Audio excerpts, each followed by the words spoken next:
Question చదవండి sir. A square minus B square అనేది 101.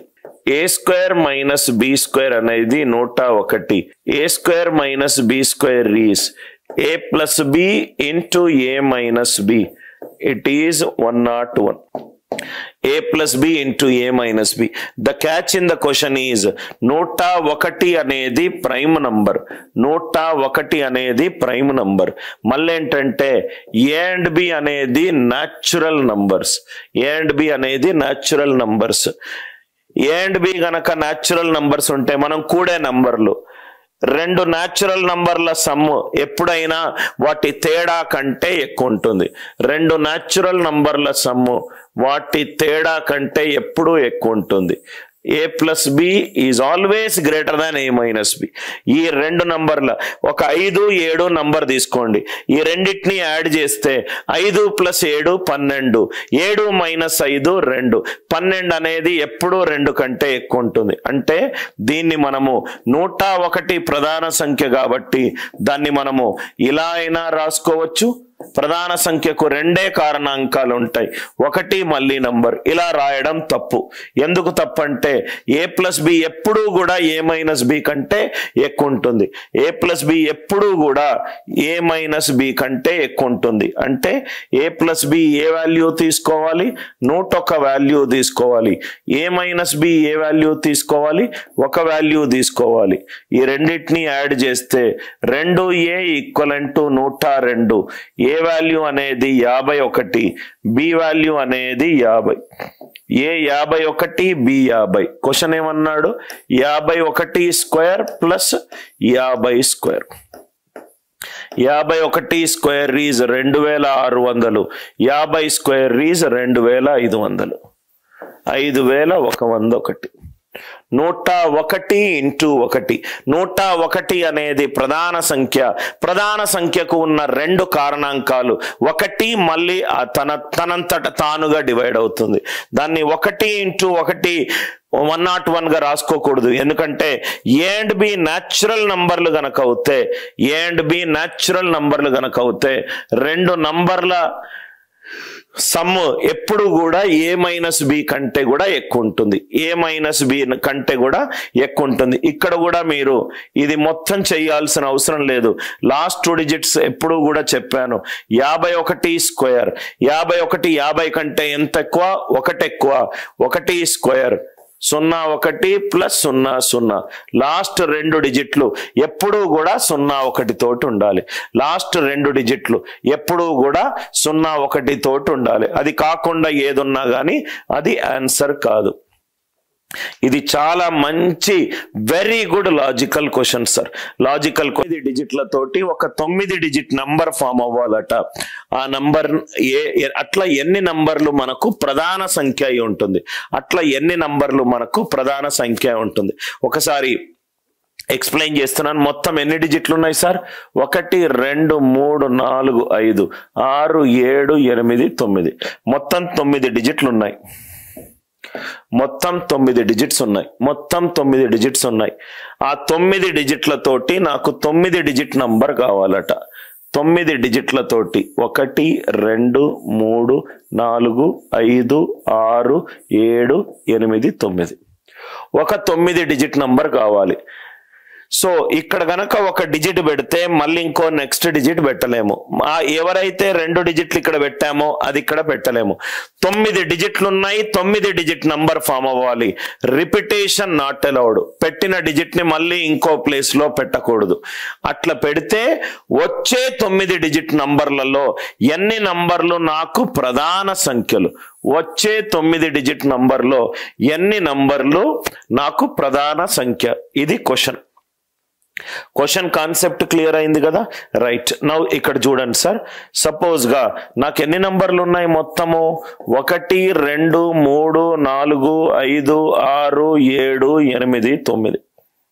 ఈ మొత్తం 9 నంబర్లను తీసుకొని ఈ 9 బాక్సులలో పెట్టాలి.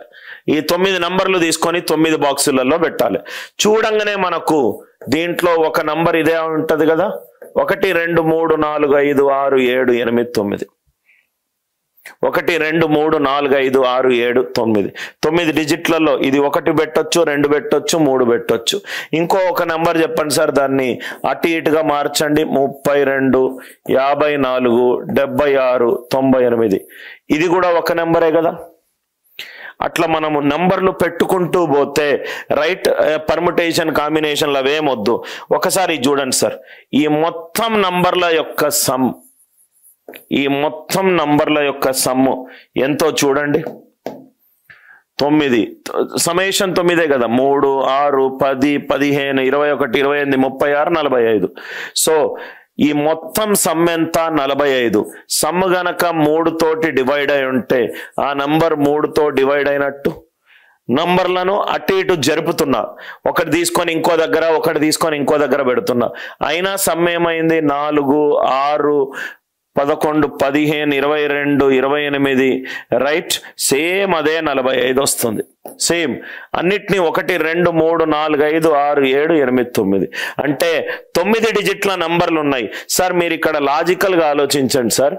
1 + 2 + 3ని నేను అటు ఇటుగా మారుస్తే, 3 + 1 + 2గా మారుస్తే దాని నంబర్ ఆఫ్ సమ్ మారుతుందా? మారదు. ఒక నంబర్ 1 2 3 4 5 6 7 8 9 1 2 3 4 5 6 7 8 9 దాన్ని అటు ఇటుగా జరిపితే ఒక్కొక్క డిజిట్ ఒకటేసారి రాయాలి. జరిపినా గానీ దాని సమ్ ఆఫ్ ద డిజిట్స్, దాని మొత్తం అంకెల మొత్తం కూడుతొచ్చేదేంటి? 45. ఇంకో నంబర్ మీకు మైండ్కి వచ్చింది వేసుకోండి,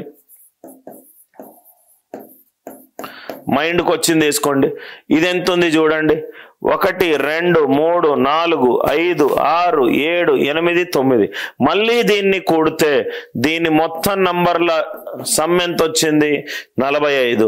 45 అనేది దేంతో డివైడ్ అవుతుంది? 3తో డివైడ్ అవుతుంది. వచ్చిన నంబర్లన్నీ 3తోటి డివైడ్ అవుతున్నాయి. 3తోటి డివైడ్ అవుతే అది ఆ నంబర్ ప్రధాన సంఖ్య ఎలా అవుతుంది? కాదు. కాబట్టి ఆన్సర్ 0. ఏ నంబర్లు వచ్చినా ప్రతి నంబరు 3తోటి డివైడ్ అవుతుంది. 3 దానికి కారణాంకం అవుతుంది. నంబర్లను అటు ఇటు తిప్పినా గానీ కూడితే అన్నిటికీ 45 వస్తుంది. ఇది ఒక నంబర్ సార్. 1 2 3 4 5 6 7 8 9 దాన్ని తిర్రమర్ర రాయండి, అయినా సమ్ అదే. 9 8 7 6 5 4 2 3 2 1 3 ఒక దగ్గర 3 ఒక దగ్గర రాయండి. Repetition not allowed. డిజిట్లు మళ్ళీ రాయకూడదు. సో దాని ప్లేస్ వాల్యూ మారుతుంది. 9 ఇక్కడ యూనిట్ డిజిట్ ఉండే బదులు ఇక్కడ టెన్స్ ప్లేస్ లోకి వచ్చింది. కానీ ఎంత చేసినా ఆ నంబర్ల యొక్క కూడితే సమ్ ఎంత? 45. 45 అనేది 3తోటి డివైడ్ అవుతుంది. లాజిక్ అర్థమైందా సార్? Beautiful problem. ప్రతి ఒక్క క్లాసులో మీ మెదడు మంచిగా ఇంటలెక్చువల్ గా గ్రో కావడానికి beautiful varieties of problems are there. ఈ లాజిక్ అందరికి అర్థమైందా? ఎవరికైనా డౌట్ ఉంటే దయచేసి అడగండి. 1 2 3 4 5 6 7 8 9 some of the digits. Some అనేది 45. డివైడ్ కాకపోతే, సపోజ్ గిట్లా సమ్ గనక డివైడ్ కాకపోతే దాంట్లో నేను నిన్న ఒకటి చెప్పాను రైట్. మొత్తం 237 రూల్స్ ఉన్నాయి. రూల్ 1 రూల్ 2 అప్లై చేసి అన్ని రూల్స్ అప్లై చేసి అది ప్రైమో కాంపోజిటో చెప్పాలి. దానికంటే బెస్ట్ దాని మీద మన మ్యాథమెటికల్ తెలివి చూపెట్టడం బదులు మిగతా ఈజీ క్వశ్చన్లన్నీ కూడా లేపేసేయండి. కాకపోతే అనే దానికి ఆన్సర్ ఇక్కడి నుంచి నేను హిమాయత్ నగర్ కి బస్సు దొరకకపోతే చెప్పయ్యా, బస్సు దొరకకపోతే ఏం చేస్తావు?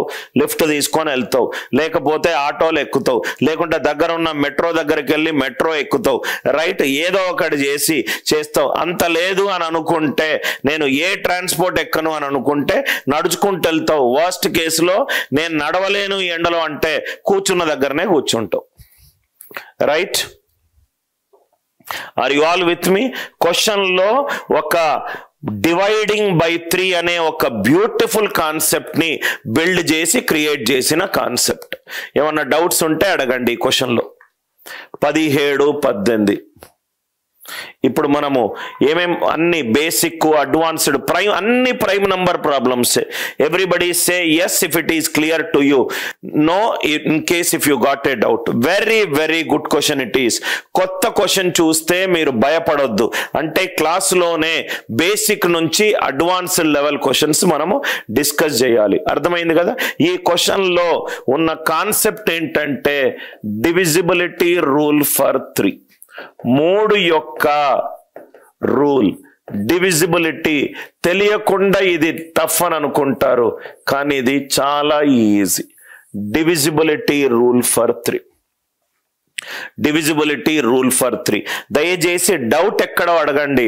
డౌట్ అడగడానికి కూడా రైట్ మీరు కరెక్ట్గా రాస్తే కరెక్ట్గా వస్తుంది. మీరు జనరలైజ్గా రాస్తే రైట్ అది నాకు కూడా అర్థం కాదు.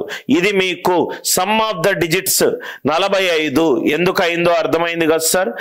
ఎక్కడ మనం మార్చినా కానీ వచ్చే ప్రతి నంబర్ యొక్క అంకెల యొక్క సమ్ 45, అది 3 తోటి డివైడ్ అవుతుంది. Right? Are you all with me?